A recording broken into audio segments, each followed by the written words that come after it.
हाँ जी भाईजान। 3 महीने हो गया आपने बिजली का बिल नहीं दिया। ये आखिरी नोटिस है।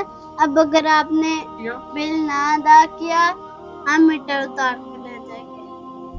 भाई इतने परेशान बैठो, हैरियत तो है। भाई परेशान क्यों ना हूँ, 2 महीनों का बिल 5,000 आया है।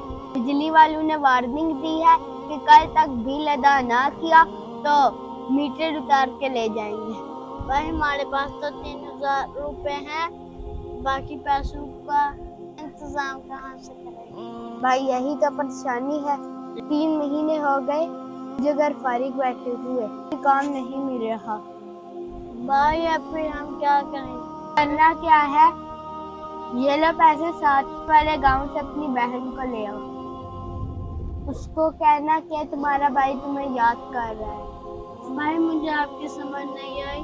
एक तो हमारे घर में खाने के लिए कुछ नहीं, ऊपर से आप बहन को भी बुला रहे हैं। भाई ये राज की बातें हैं, कभी वक्त आया तो मैं आपको बताऊंगा। अभी जाओ आप अपनी बहन को ले आओ।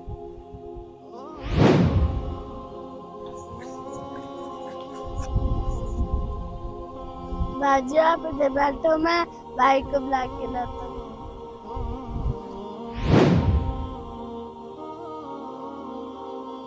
आओ मेरी बहन, तबीयत ठीक है? जी भाई आपने मुझे कैसे बुलाया। हाँ मैंने आपसे दिल उदास था इसलिए आपको बुलाया।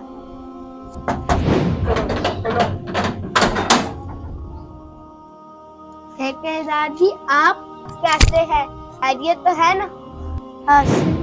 हमें काम मिला है, 6 महीनों का काम है, करोगे। ठेकेदार साहब ये भी कोई पूछने की बात है, मैं तो आपको पिछले 2 महीनों से कह रहा हूँ कि मुझे कोई काम दे दो। चलो ठीक है, ये लो 10,000 पे एडवांस, कल काम पे आ जाना, छुट्टी ना करना। ठेकेदार साहब बहुत शुक्रिया, आपने तो मेरी बहुत बड़ी मुश्किल का हल निकाल दिया। भैया आपने मुझसे पूछा था ना बहन को क्यों बुला रहे हो। जब बहनें दरवाजे पे आती हैं ना, तब अल्लाह की रहमत के साथ साथ रिज़्क़ के खजाने भी साथ लेके आती हैं।